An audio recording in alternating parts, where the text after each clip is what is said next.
What was supposed to be a personal status is now the center of national and racial controversy as Penny Sparrow's actions continue to reap dire consequences.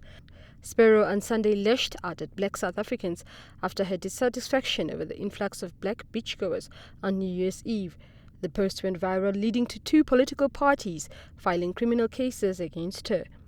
In the latest local incident, gossip blogger Patrick Haingura, aka Chris Paul of Cypher News, who published sordid information about local personalities, appeared before the courts this morning, where he is facing charges on defamation, criminal injury and attempted extortion, amongst others.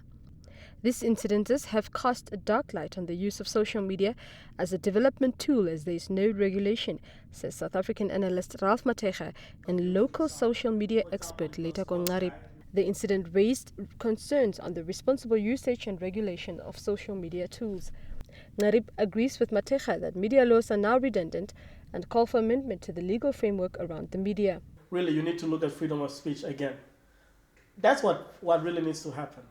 The experts and the lawmakers have to go back and say, guys, we didn't have social media and we didn't have this kind of environment when we made up these laws. How does it apply? Do we add some more clauses to freedom of speech?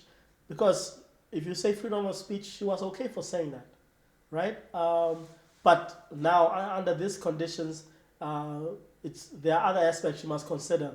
So as it is, I don't think the law and all the guidelines and so on are responding well to social media.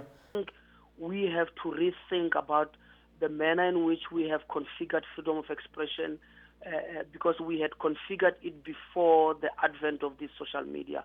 We had configured it in line with the conventional method of communication. And now we have social media, which has become quite a powerful tool.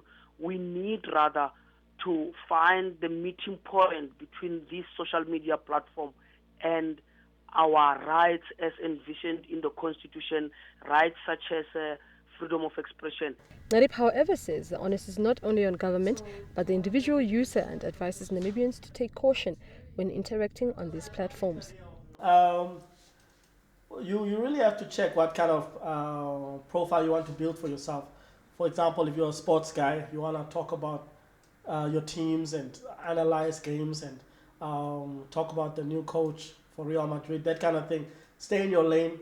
And if something happens in corruption that is very big, then of course as a Namibian you'll comment. But the issue becomes when you do things that will be seen that are like on a general, if you look at it in a general way, people will criticize it. However, Matega says Sparrow's incident has helped highlight the need for a dialogue on serious national issues.